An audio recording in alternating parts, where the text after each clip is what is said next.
नमस्कार, मैं हूं ब्रजेश चौक से और आप देख रहे हैं हमारा खास कार्यक्रम सत्ता का महासंग्राम। जी हां, लोकसभा चुनाव के रण में तीसरे चरण पर अब सबकी नजर है। किसका होगा सिंहासन, किस करवट बैठेगा सियासत का ऊंट, यह नेता नहीं बल्कि जनता तय करेगी। क्या है जनता का मूड, किसे भेजेगी संसद की चौखट पर, किसे करेगी संसद से बाहर। हमारे इस खास कार्यक्रम में हम एक एक सीट का हिसाब कर रहे हैं, हर एक मतदाता का जवाब आप तक पहुँचा रहे हैं, एक एक सीट का धारदार विश्लेषण और सटीक अनुमान हम लगा रहे हैं। किसकी होगी जीत, किसकी होगी हार, किस लोकसभा सीट पर किसका होगा राज। आज हमारे खास कार्यक्रम सत्ता के महासंग्राम में बात होगी ग्वालियर लोकसभा सीट की।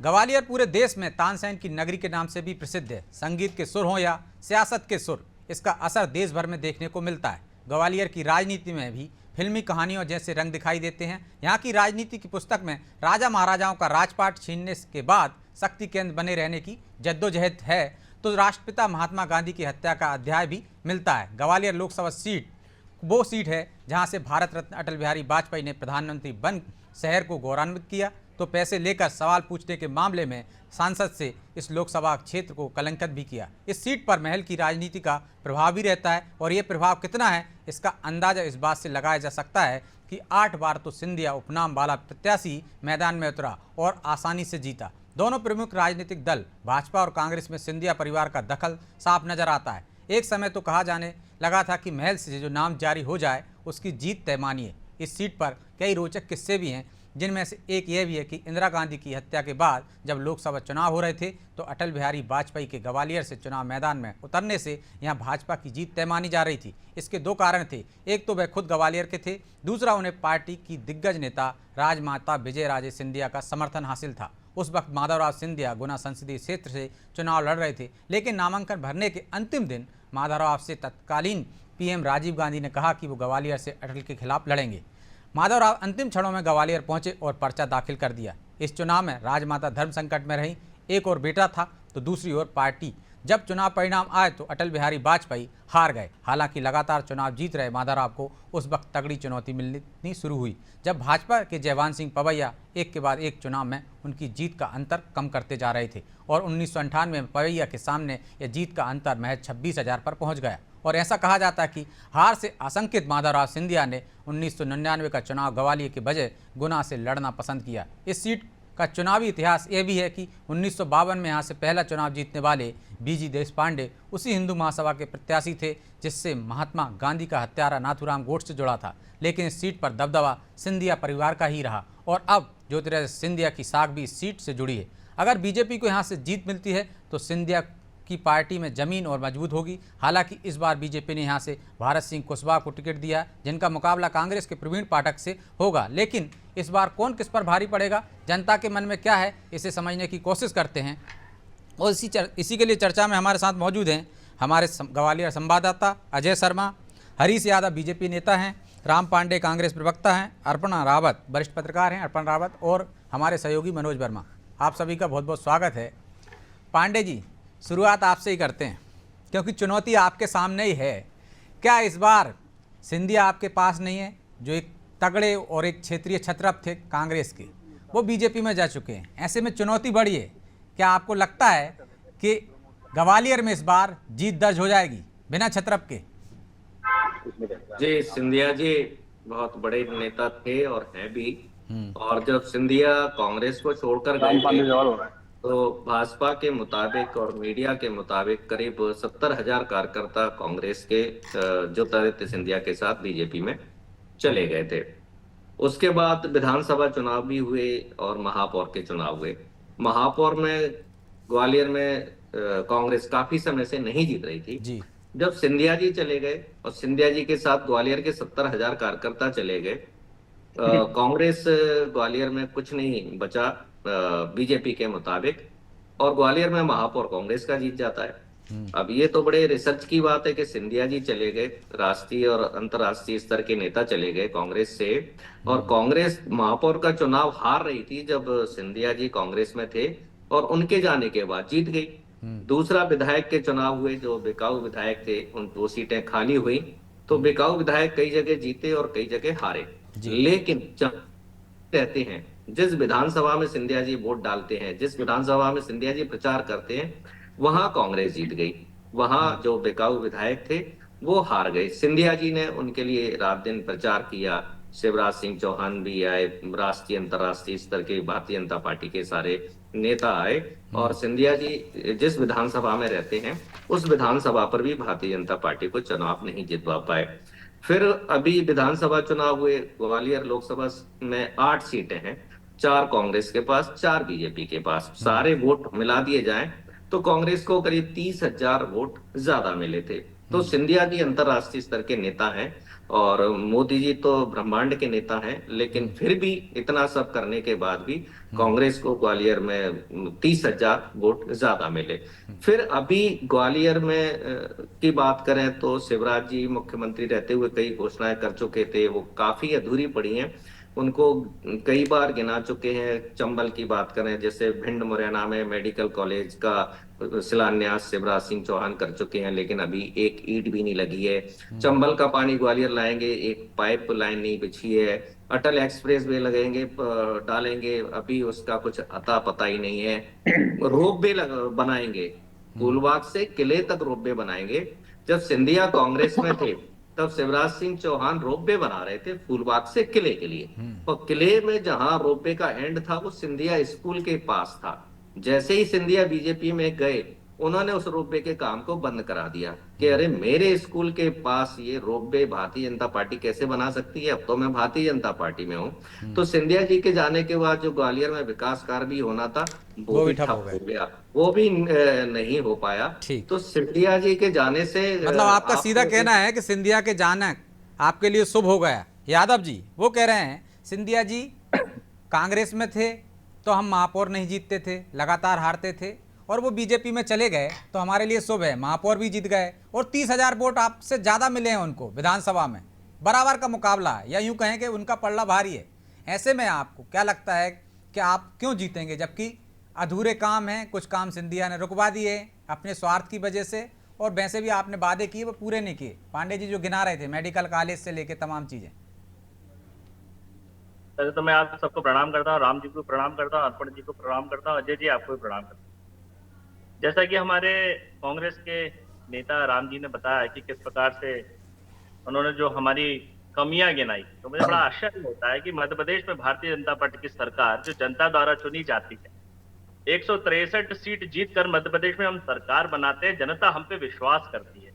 आप कैसे इस सब बातों को कह सकते हैं? और रही बात आप सिंधिया जी की कर रहे हैं, वो बड़े नेता हैं, थे और रहेंगे, आप ही ने बोला, और बड़े नेता थे और रहेंगे और आप उन्हें संभाल नहीं पाए। राम राज्य की स्थापना करने के लिए सिंधिया जी हमारे आज भारतीय जनता पार्टी के एक बहुत बड़े नेता के रूप में पूरे देश के अंदर काम कर रहे हैं, नरेंद्र मोदी जी के साथ मिलकर विकास की नई गाथा लिख रहे हैं। क्या मतलब लेकिन ग्वालियर में आपको 30,000 वोट कम मिलते हैं। मैं तो पूरे मध्य प्रदेश की बात कर रहा हूँ। मध्य प्रदेश में हम तो ग्वालियर की बात कर रहे हैं यादव जी, सिर्फ ग्वालियर पर फोकस कर रहे हैं। सुनिए, तो ग्वालियर में बहुत सारे विकास के काम भारतीय जनता पार्टी ने किए हैं। कुछ काम जो बाकी रह गए वो भी काम सारे आने वाले समय में इस लोकसभा चुनाव के बाद जब नरेंद्र मोदी जी देश के प्रधानमंत्री बनेंगे, निश्चित तौर पर मध्य प्रदेश और गति के साथ आगे बढ़ेगा और आने वाले समय में ग्वालियर आपको बहुत विकास के साथ, तेज रफ्तार के साथ, कदम से कदम मिलाकर अन्य देशों के अन्य शहरों की श्रेणी में आकर खड़े हो जाएंगे। लेकिन यादव जी, जिस तरह आप कहते हो कि डबल इंजन की सरकार, अब तो डबल इंजन आपके लिए सिंधिया भी कह सकते हो आप कि 2 1 और 1 11 हो गए, डबल ताकत हो गई, फिर भी कम क्यों मतदान? मतलब है हम लगातार विकास के काम कर रहे हैं, जनता का हमारे ऊपर विश्वास है, जो वादे हम करते हैं उनको पूरा करते हैं। जाने क्या रहा कि इनकी सरकार मध्य प्रदेश में बनती है, फिर राम राज्य की स्थापना करने के लिए सारे कांग्रेस के नेता भारतीय जनता पार्टी का दामन थाम लेते हैं। मैं तो राम जी से पूछना चाहता हूं कि क्यों आखिर भारतीय जनता पार्टी के अभी 1 लाख कांग्रेसियों ने मध्य प्रदेश के अंदर भारतीय जनता पार्टी की सदस्यता ग्रहण की है। जरा तो कह रहे हैं 70,000 तो सिंधिया के साथ भी आए थे, तो मतलब बाकी सब चीजें अलग हैं। आपको राम मंदिर के प्राण प्रतिष्ठा से उम्मीद है कि ये 30,000 का गड्ढा भर देंगे। जनता का जो जनादेश है हमेशा सिरोधार रहता है। जनता ने जो पूर्व में भी जो निर्णय किए हैं सरकार बनाने में, आप महापौर की बात करते हैं, वो निर्णय उन्होंने किया ग्वालियर के अंदर महापौर कांग्रेस का बना दिया, तो सारे निर्णय जो जनता करती है वो सिरोधार होते हैं। उन निर्णयों पे हम और आप क्या बात कर सकते हैं? कहीं कोई कमी रही होगी चुनाव में तो हम वो चुनाव हारे, मगर उसके बाद आज हम लोकसभा के चुनाव में पूर्व में हमने मध्य प्रदेश के अंदर सरकार बनाई है। हम इस बात को मानने से कहां गुरेज कर रहे हैं कि हम यहाँ की महापौर की सीट हारे, परंतु इसके पीछे वजह आप जो नाम ले रहे हैं वो नहीं। हमारे यहाँ जो महाराज आए हैं, तो महाराज हमारे यहाँ अपने 22 विधायक लेकर आए। उपचुनाव में जनता ने उन्हें आशीर्वाद दिया, उसके बाद वो सभी आज जनता की सेवा में लगे हुए, मध्य प्रदेश के विकास में लगे हुए हैं और ताकत के साथ आज जनता की सेवा में लगे हुए सारे के सारे। मैं तो यही कहना चाहता हूँ। चलिए, तो अर्पण जी से जान लेते हैं। अर्पण जी, क्या सिंधिया के आने से बीजेपी मजबूत हुई है, मजबूत स्थिति में है? तो फिर क्या वजह है कि 4-4 मतलब 50-50 जैसा रेशो है वहां पर और 30,000 वोट उनको ज्यादा मिले हैं कांग्रेस को? देखिए, निश्चित तौर पे ये कहना तो मुझे लगता है कि बिल्कुल गलत नहीं हुआ कि सिंधिया जी कद्दावर नेता तो हैं और जब कांग्रेस में थे तो गुना से लेकर मुरैना तक निर्णायक भूमिका में थे। टिकट मिलने की चाहे चुनाव के वन मैन शो उनका हुआ करता था और बीजेपी में आने के बाद जो उनकी स्थिति है वो मतलब पहले से मतलब जो एक उनका एक जो पार्टी वर्चस्व था कांग्रेस में, बीजेपी में थोड़ा सा और अन्य क्षेत्रों की तुलना और करें अपन थोड़ा सा कम हुआ है। टिकट दिलाने में भी अपने लोगों को इस बार वो मतलब काफी हद तक मतलब सफल नहीं हो पाए, मतलब जितने उन्हें उपचुनाव में टिकट मिले थे वो रिपीट नहीं हो सकते उनके, ये बात अलग है। और जहां तक आप बात कर रहे हैं कि वोट कम मिले या 30,000 ज्यादा मिले, तो मुझे लगता है कि चुनाव का एक स्तर होता है। जैसे नगर निगम चुनाव की हम बात करें, महापौर चुनाव की या पार्षद चुनाव की, नगर निगम की, तो बड़ा व्यक्तिगत चुनाव होता है। और जहां तक बीजेपी ने इस बड़ी गलती करी कि कैसे चेहरे को उम्मीदवार उससे बना दिया गया जो मुझे लगता है कि सर्वमान्य चेहरा नहीं था। और दूसरा तो, कांग्रेस भले ही कह रही हो कि जीत गए, लेकिन उधार के ही उम्मीदवार से जीते हैं, वो भी बीजेपी से आए हुए। बिल्कुल, निश्चित तौर पे। और सतीश सिकरवा है, चाहे विधायक वर्तमान में शोभा सिकरवा की वाइफ जो महापौर है, ये प्रो बीजेपी के लोग हैं, लोग थे और उनका जो अपन कनेक्शन माने या उनका जो रीढ़ माने है बीजेपी से जुड़े हुए लोग हैं, तो एक तो उनका फायदा उनको मिला ही मिला। दूसरा, बीजेपी का जो प्रत्याशी काफी देरी से और काफी मतलब सर्वमान्य ना होने से ये बीजेपी में गुटबाजी भी देखने को मिली, तो इसका भी इनको परिणाम भुगतना पड़ा। तो ये गुटबाजी तो आपको लोकसभा में भी नजर आ रही है क्या?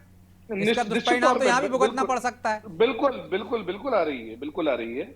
आप देखेंगे कि कई खेमेबाजी आप देख रहे हैं कि सिंधिया जी का खेमा जो इस समय गुना में पूरा प्रचार कर रहा है और भारत सिंह जी मतलब अलग थलग से पड़ गए हैं, तो ये निश्चित तौर पे देखने को मिल रहा है कि मतलब बीजेपी इसमें एकजुट नजर नहीं आ रही है। ठीक है, तो यादव जी, एक तो गुटबाजी की वजह से आप महापौर हार जाते हैं, अब गुटबाजी की वजह से कहीं लोकसभा ना हार जाएं, वो भी आसार नजर आ रहे हैं क्योंकि अलग थलग पड़ गए हैं भारत सिंह कुशवाहा।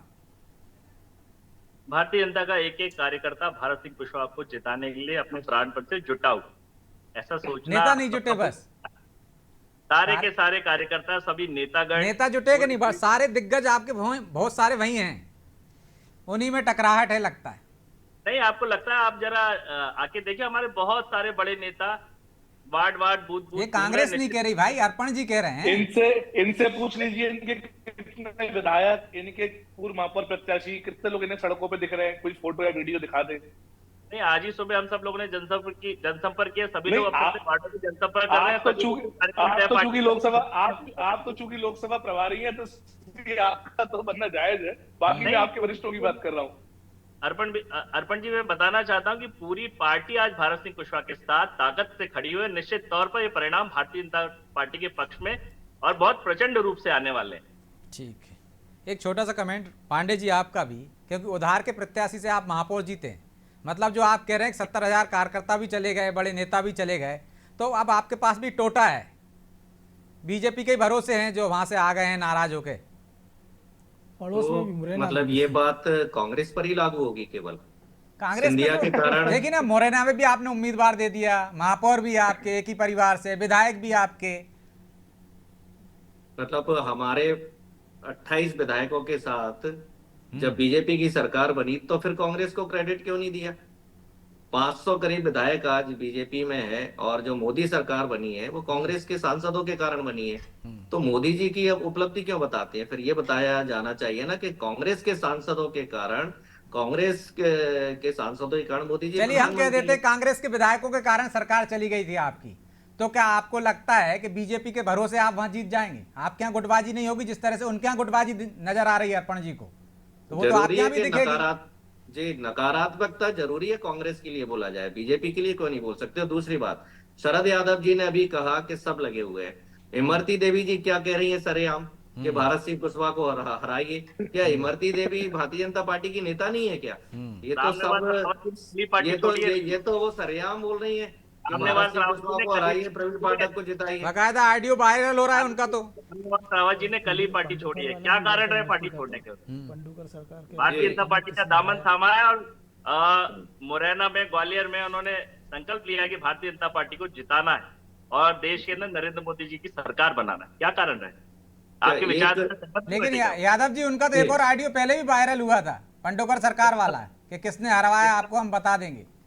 तो जो अर्पण जी इशारा कर रहे हैं, कहीं इस तरह जो इमरती का भी एक और ऑडियो वायरल हुआ है, वो सब भारी ना पड़ जाए आप लोगों पर। जी रामनिवास रावत भी वोट कांग्रेस को ही देंगे, समझ गए? जो इमरती देवी कर रही है वही रामनिवास रावत करेंगे। वहां गए हैं मंत्री बनने के लिए, मंत्री बनने के लिए गए रामनिवास रावत, वोट देने के लिए, वोट बढ़ाने के लिए नहीं गए।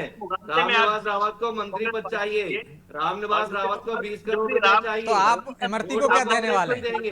जैसे इमरती देवी वोट कांग्रेस को देती है, रामनिवास रावत वोट कांग्रेस को देंगे। साथ खड़े हैं राम जी, आपका नाम स्वयं राम जी, आप भी चिंतन कीजिए कुछ। जी रामनिवास रावत का वोट कांग्रेस को मिलेगा, मंत्री पद राम जी ने तो, रामनिवास रावत ने तो निवास बदल दिया अपना, तो कांग्रेस छोड़ के बीजेपी में आ गए। मंत्री पद मिल रहा है, 20 करोड़ मिल रहा है, तो फायदे के लिए गए हैं। वोट कांग्रेस को देंगे, वोट कांग्रेस को दिलवाएंगे। वो इमरती देवी वोट कांग्रेस को दिलवा रही है। चलिए मैं लौट रहा हूँ आपके पास। वोट कांग्रेस को दिलवा रहे हैं। ठीक है पांडे जी, पांडे जी लौट रहा हूँ, यादव जी लौट रहा हूँ। मनोज जी, ग्वालियर की सियासत में कहा जाता है कि महल के इर्द गिर्द घूमती है, तो क्या लगता है इस बार महल भी बीजेपी के साथ है, तो बीजेपी का पल्ला भारी है? और हमने देखा है कि 2018 के बाद 2019 में चुनाव होते हैं तो मतदान प्रतिशत भी बदल जाता है, वोट परसेंट भी बीजेपी के फेवर में चला जाता है। लेकिन यदि विधानसभा के परिणाम देखें तो अभी तो कांग्रेस का पल्ला भारी है। देखिए, जैसे दो चीज़ों को हमको अलग करके देखना होगा। हम अगर 2018 की बात करें तो ग्वालियर चंबल में प्रचंड जीत कांग्रेस को मिली थी, लेकिन 19 में क्या हुआ कि सिंधिया अपना चुनाव खुद हार गए थे, जो भी एक नए नवेले केपी यादव से, वो भी 1 लाख से ज़्यादा वोट से, ऐसा भी नहीं कोई नज़दीकी अंतर हुआ था। और कांग्रेस की मध्य प्रदेश में सरकार थी, 29 में से एक सीट छिंदवाड़ा 35-37 हज़ार वोटों से मुश्किल जीत पाई थी। अभी जो भारत सिंह कुशवाहा है वो ग्रामीण पृष्ठभूमि में आते हैं और उनकी ग्रामीण इलाकों में पकड़ मजबूत मानी जाती है। शहरी इलाकों में ये है कि जो वोटिंग हो रही है वो मोदी के नाम पर होता है। ये ग्वालियर से लेकर हम तमाम सारे शहरों में हमने पूरा पैटर्न देखा है।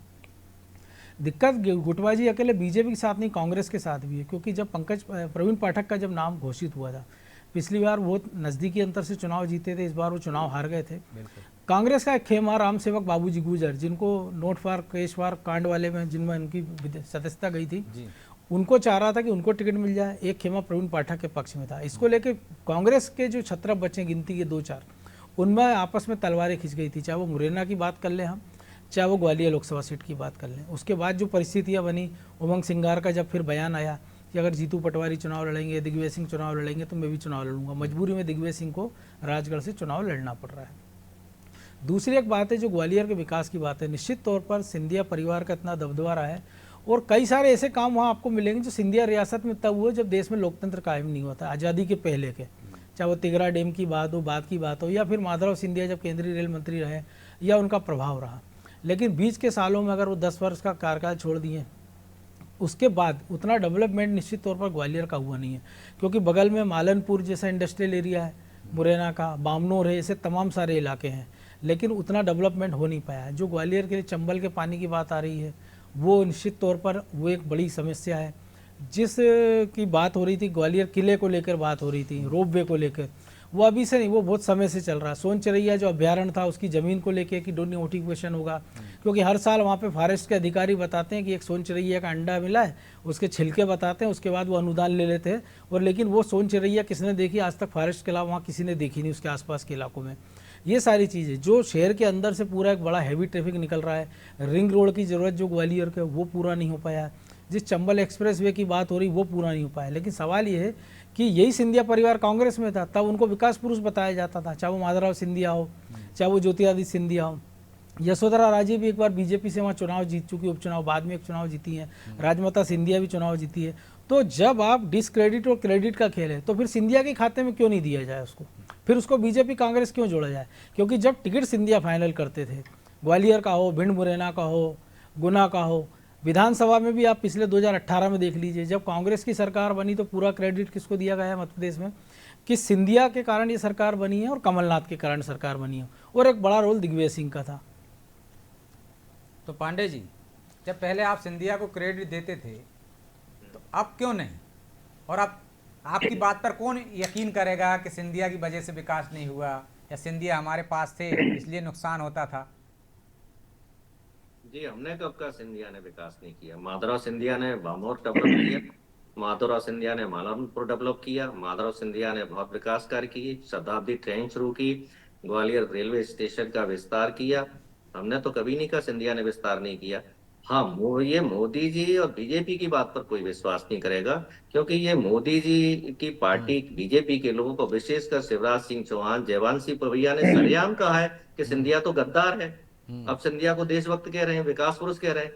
तो ये जो अभी आपके यहाँ राजनीतिक विश्लेषक बैठे थे, उन्होंने ये क्यों नहीं बताया कि बीजेपी सिंधिया को गद्दार कहती थी? अब वो गद्दार देशभक्त कैसे हो गया बीजेपी के लिए? बीजेपी नहीं, तो लोग बीजेपी पर विश्वास नहीं चौहान करेंगे की एक कविता का उद्धरण आप सब लोग करते हैं, बीजेपी भी करती थी, वो कांग्रेस के लोग भी कर रहे हैं। तो अब आपको कांग्रेस के बोलना लोग चाहिए करने था ना। लगे, सुभद्रा कुमारी नहीं, चौहान की देखिए, कविता का आपको उल्लेख। बोलना चाहिए था ना कि शिवराज सिंह चौहान ने सिंधिया को गद्दार कहा। वो तो आप प्रभात कांग्रेस की झा ने बात भी तो कहा बता है। देते हैं।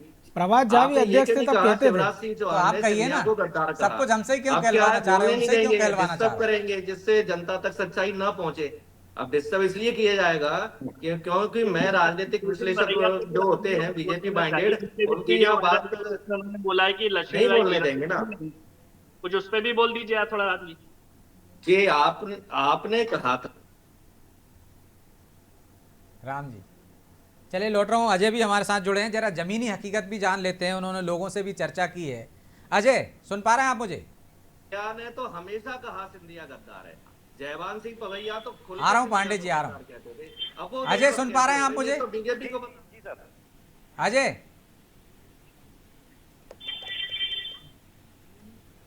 अजय अनम्यूट कीजिए, आपके पास मेरी आवाज पहुंच रही है कि नहीं?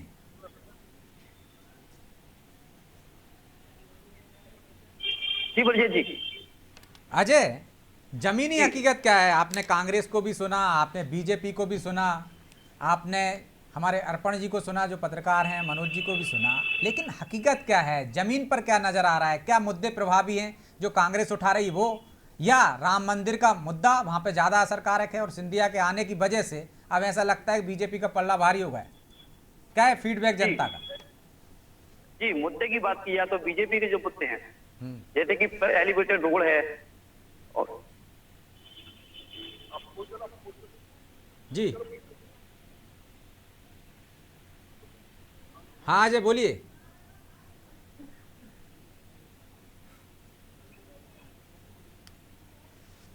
अजय, क्या सिंधिया के आने से बीजेपी मजबूत हुई है वहां पर? लगता है कुछ तकनीकी खामी है। तो अर्पण जी जो मुद्दे बता रहे थे, अब ग्वालियर में एक मुद्दा ये भी है कि बीजेपी कहती थी पहले कि सिंधिया गद्दार हैं, आज की तारीख में कांग्रेस कह रही है गद्दार हैं। तो आपको लगता है इस मुद्दे पे हम देख रहे हैं कि चुनाव भी हो चुके हैं, दो चुनाव हो चुके हैं, क्या ये मुद्दा वहां पे असरकारक दिख रहा है कि मोदी फैक्टर ज्यादा असरकारक है? प्रयास क्यों किया जाता है सबके द्वारा? बीजेपी को इतना बचाने का प्रयास क्यों किया जाता है? मुझे ये लगता है कि ये गद्दार वाला जो मुद्दा था, ये विधानसभा चुनाव के बाद मुझे लगता है कि अब ये शून्य हो चुका है। जब जितना कैश नहीं, अर्पण जी, शिवराज सिंह चौहान जी ने कहा था कि नहीं कहा था? नहीं कहा था, बिल्कुल गद्दार है। सहमत हूँ। ये जयवंत सिंह पवैया ने कहा था कि नहीं कहा था सिंधिया गद्दार है? फिर आप लोग बोलते क्यों नहीं है? हमें क्यों बोलना नहीं बोल रहे ना, नहीं तो आप आप लोग भी तो बोलिए। नहीं तो आपको इतना डर क्यों है पांडे जी? अब तो चले गए ना वो। नहीं, आप लोग भी तो बोलिए। अरे हम तो बोल रहे हैं ना कि मुद्दा खत्म हो चुका है वो भाई विधानसभा में, यही तो बोल रहे हैं कि अब क्या असर है क्या उसका? हमें नहीं चिंता डर। और अब तो ज्योतिरादित्य सिंधिया भी लक्ष्मीबाई की समाधि पर चले गए जो पहले कभी नहीं जाते थे। ये जानना चाहती है कि मीडिया इस बात को क्यों नहीं बोलता है? अरे कितनी बार बोले, उस पर डिबेट हो चुकी भाई, गद्दार पे सब पे डिबेट हो चुकी है। कभी नहीं बोलते हैं। इसलिए हम कहते हैं जैसे हमारी तो इसलिए कोई असर नहीं है ना आपका, आप बोलते नहीं हो, आप चाहते हो दूसरे लड़ाई लड़ें और आप सत्ता में आ जाओ, ये भी तो समस्या है ना, सब कुछ दूसरे बोलें। अरे बोलिए ना, किसने रोका है आपको? उसी मीडिया पे बोलिए, आप बोलेंगे तो भी जनता सुनेगी और हम बोलेंगे तब भी सुनेगी भाई। थोड़ा सा 4 गालियां बीजेपी को भी तो दीजिए, कांग्रेस को आप 100 गालियां देते हैं, 4 गाली बीजेपी हम को तो भी दे किसी को भी गाली नहीं दे रहे भाई, हम तो डिबेट कर रहे हैं, दोनों अपना पक्ष 100 रखिए। गालियां कांग्रेस को गाली देने का काम नहीं है ना हमारा पांडे जी, हमारा तो सवाल पूछने का काम है। केवल 4 गालियां वो आप दीजिए गालियां, आप 100 दीजिए, कोई चिंता नहीं है, लेकिन 4 तो बीजेपी को दीजिए। अरे भाई हम ना बीजेपी को गाली दे रहे हैं ना हम कांग्रेस को गाली दे रहे हैं, हम तो सवाल कर रहे हैं पांडे जी, सवाल आपको गाली लगने लगे हैं आजकल, ये बड़ी समस्या है ना, सवाल गाली लगने लगे कांग्रेस को। देते हैं, लेकिन बात यह कि 4 गालियां बीजेपी को दे दीजिए तो मामला बराबर हो जाएगा। अरे भाई सवाल उनसे भी पूछ रहे हैं, उनको गाली नहीं लग रही है, आपको गाली लग रही है। आप हमें सरेआम देते हैं, इस पर अपन बहस कर लेंगे आमने सामने बैठ के, यहाँ क्यों समय जाया कर रहे हो, दर्शकों तक बात पहुंचने दो। गालियां देते हैं आप, 24 घंटे कांग्रेस को गालियां देते हैं, 4 गालियां बीजेपी को, कोई 24 घंटे चैनल देख रहे हैं, बराबर हो जाएगा। 24 घंटे देखते हैं पांडे जी चैनल जी, दुनिया देख रही है, बकवास दुनिया आप देखते हैं क्या 24 घंटे? बकवास दुनिया देख रही है, तो फिर बकवास करने आप भी तो आ रहे हो ना, उस बकवास के हिस्सेदार आप भी हो।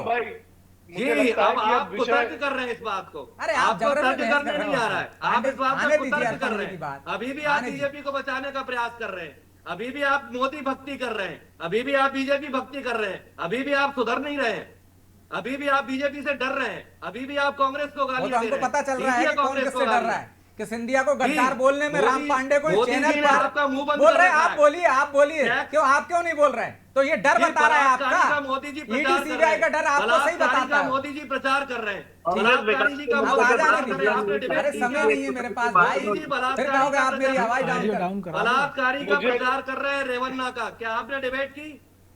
मोदी जी प्रज्वल अरे ये काम हम पर छोड़ दो ना, हमको काय पे डिबेट करना, हम बोलते हैं कि आप क्या, आपको किस मुद्दे पर प्रचार करना है।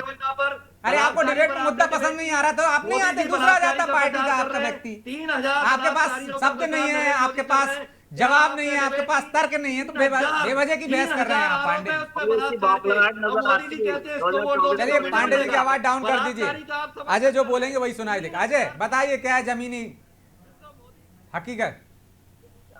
जी, बीजेपी के शासन में देखा जाए तो कई रोजगार लोगों को मिले हैं, एलिवेटेड रोडें बनी हैं, कई हॉस्पिटल्स बने हैं, कहीं देखा जाए तो स्टेडियम का निर्माण हुए हैं, नए नए स्टेडियम बने हैं, और अभी एयरपोर्ट। चलिए अजय जी, वैसे भी हमारे पास समय नहीं है, इसलिए इस चर्चा को यहीं रोकना पड़ेगा। आप सभी का बहुत बहुत धन्यवाद। तो निश्चित तौर पर ग्वालियर में महल भी एक मुद्दा है, सिंधिया भी एक मुद्दा है, और सिंधिया के बीजेपी में आने से बीजेपी को निश्चित तौर पर एक मजबूती मिली होगी। इस खाली स्थान को कांग्रेस कैसे भर पाएगी और किन मुद्दों पर वो चुनाव मैदान में है, क्या वो असरकारक हैं, ये तो आने वाला समय बताएगा, जब परिणाम आएंगे कि विधानसभा में उन्होंने बढ़त हासिल की थी, वो बढ़त बरकरार रखते हैं या इस खाई को पाट कर बीजेपी तगड़े मार्जिन से वहां जीत जाएगी। इसके लिए इंतजार करना होगा। बहरहाल सत्ता के महासंग्राम में इतना ही। मुझे दीजिए इजाजत और आप देखते रहिए अनादि टीवी। नमस्कार।